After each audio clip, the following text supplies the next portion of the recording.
I didn't plan to see him. I came home for Christmas because my mother's voice had sounded thinner on the phone, because the house felt too quiet without me, because sometimes leaving for too long makes you forget where your spine learned how to stand. I did not come home for him. So when I step out of my car on Main Street, snow crunching under my boots, scarf pulled high against the cold, and I see him across the street, I stop so abruptly my breath fogs the air like a confession. Elliot. Older. Broader. Sharper somehow. Not the boy who used to sit on the hood of his rusted truck with me at 17, talking about leaving this town like it was a promise instead of a dream. This man wears a dark wool coat that looks expensive without trying. His posture is relaxed, confident, like the world no longer surprises him.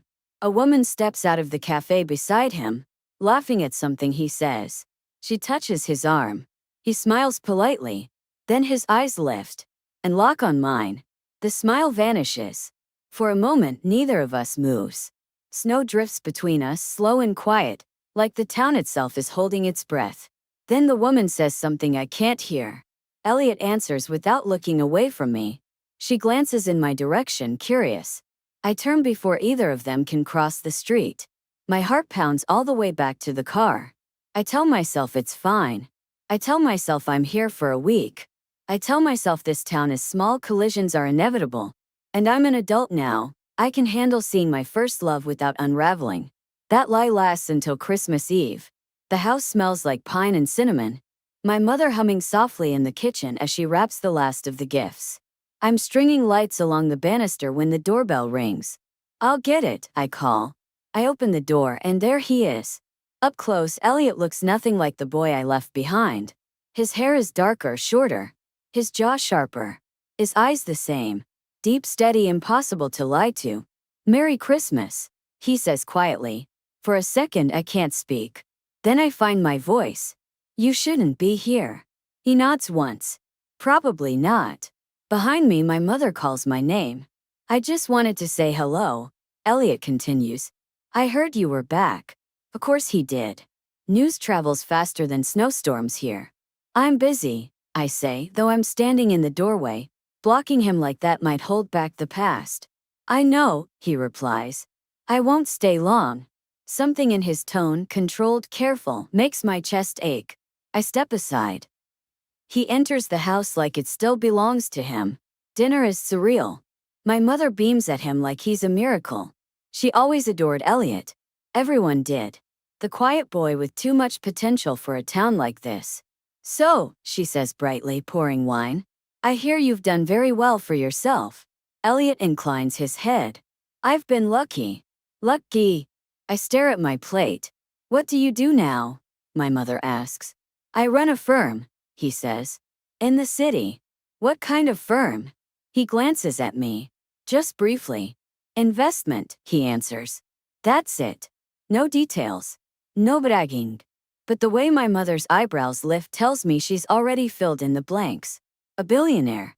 The word doesn't get spoken, but it hums in the room like electricity. After dinner, I escape to the porch under the excuse of fresh air. The cold bites my cheeks, grounding me. The door opens behind me. I didn't know she'd invite me, Elliot says. I don't turn. You always knew how to charm her. A pause. I didn't come to disrupt your life, he adds. I finally face him. You disappeared. His jaw tightens. You left, he says quietly. I left because there was nothing here for me. I shoot back. And you said you'd follow. I said I'd try. And then you stopped calling. The silence stretches between us, heavy with years of unsaid things. I didn't stop caring, he says finally. That's not the same thing. No, he agrees. It isn't. We stand there, breath fogging, Christmas lights blinking behind us through the window. You look different, I say softer now. So do you. I laugh once bitter. I'm still the girl who left. He studies me. No. You're the woman who came back. The words land deeper than they should. I saw you in town, I admit. With someone. His expression doesn't change. Yes. So you're happy? Another pause. Define happy, he says. I shouldn't ask the next question. Idol anyway. Why are you really here? His gaze drops to the porch floor. then lifts back to mine. Because I knew if you came home, he says, and I didn't see you, I'd regret it more than anything else I've ever done. My heart stutters. Elliot. There's something I need to tell you, he interrupts gently. But not tonight. My shoulders tense. You don't get to say that and leave. I do, he replies. Because once I say it, things won't go back to how they were 5 minutes ago. I hate that he's right. Tomorrow, he continues. If you'll let me. I hesitate, then nod. That night, I lie awake in my childhood bedroom, staring at the ceiling I once covered in glow-in-the-dark stars. Elliot is back. Not as the boy I loved, but as a man with secrets, money, and a life I don't understand. And whatever he's hiding, he thinks it will change everything. Somewhere between midnight and dawn, my phone buzzes with a single message from an unknown number. I'm glad you came home. I close my eyes, heart tight. So am I. I just don't know why yet. I meet him the next morning at the old lake. It's instinct. Muscle memory. When you grow up in a town like this, there are places that keep your secrets better than people ever could. The lake is frozen over now, a thin skin of ice dusted with snow. The bench where we used to sit is half buried, but Elliot is already there, hands in his coat pockets, staring out like the years between us never happened.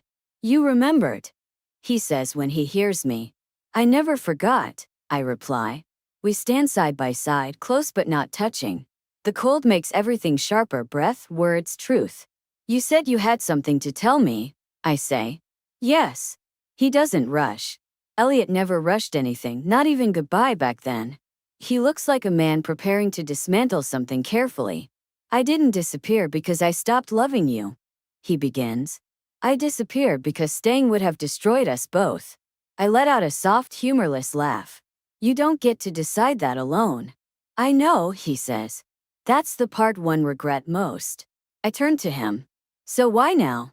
Why come back? Because the lie I built my life on doesn't work anymore. That finally makes my chest tighten.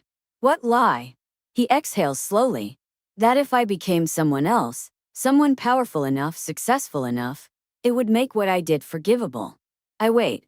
After you left, he continues, my father's debts surfaced. The truck, the house, everything was leveraged. I was offered a way out. My stomach sinks. By who? A firm that didn't care where money came from, as long as it grew. His jaw tightens. I signed contracts I didn't fully understand. Non disclosure clauses. Control clauses. Ownership that wasn't what it seemed. You're saying, I didn't just become wealthy, he says quietly. I was owned. For a long time. The lake creaks beneath the ice. A sound like something settling. And the woman I saw you with? I ask. He meets my eyes. My lawyer. That surprises me into a breathless laugh. You look very convincing. I had practice pretending. We fall silent again. So what's the secret? I ask. What's the thing you were afraid to tell me? He hesitates, then says it. I'm here to shut everything down. Permanently. I stare at him. You can't just. I can, he interrupts. And I will. It will cost me almost everything. Why would you do that? Because I finally realized I don't want to win if it means I never get to come home. The words crack something open in me. And me. I ask. Where do I fit into this? He doesn't reach for me. He doesn't trap me with promises. That's not something I get to decide, he says. I just needed you to know the truth before I made the choice. I swallow hard. And if I tell you to leave again? I will, he says immediately. No arguments. No waiting.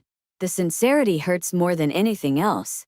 Christmas Day passes quietly. No dramatic confrontations. No declarations. Just glances.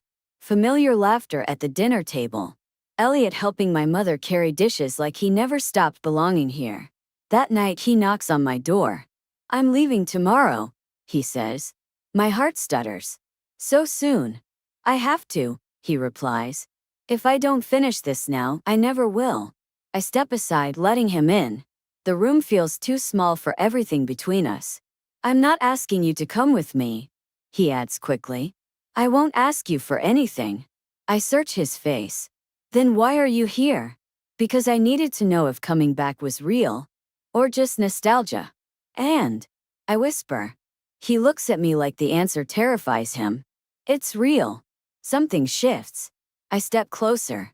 So is the girl you left behind, I say. But she's different now. I know, he replies. I see her. I lift my hand, resting it against his chest. His heartbeat is steady, strong. Then don't make choices like I'm still 17, I say softly. Make them like I'm standing right here. His breath catches. He covers my hand with his, warm and grounding. I'm doing this for me, he says. But if I come back truly free, will you still be here? I don't answer immediately. Then, I won't freeze my life waiting. I wouldn't ask you to. But, I add, meeting his eyes, I won't pretend this didn't matter either. That's enough. He leans in slow, giving me time to pull away. I don't. The kiss is different from the one we never got to finish all those years ago. It's not desperate. It's not rushed. It's chosen. When we part, he rests his forehead against mine. Thank you, he murmurs. For what? For letting me end things properly. He leaves the next morning before the snow melts.